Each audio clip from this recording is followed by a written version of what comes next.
1 verse 21, the people came to him and said, "Are you the Elijah? Are you the prophet?"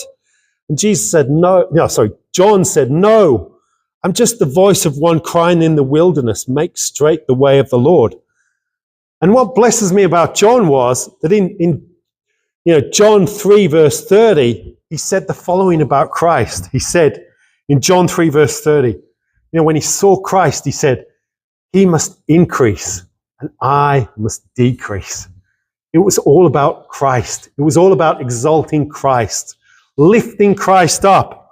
He didn't want the praise of man. He didn't want people lifting him up.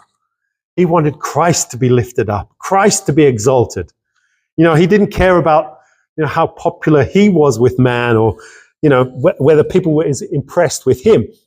And so John was very humble. John the Baptist was very humble. He didn't want praise from man. He didn't want people exalting him, thinking he was great. And this is what Jesus said about him. If we turn to Matthew 11, verse 11, Jesus said the following. Right? He said, "Assuredly I say to you, among those born of women, there has not risen one greater than John the Baptist. But he who is the least in the kingdom of heaven is greater than me." So what he did was, he was humble. Jesus exalted him and said, of those born among women, there has not risen one greater than John the Baptist.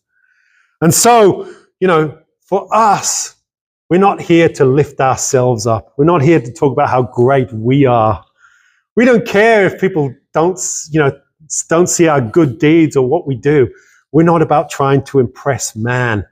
We care about impressing Almighty God. That's what we care about. And when we lift up Christ, he lifts up us up.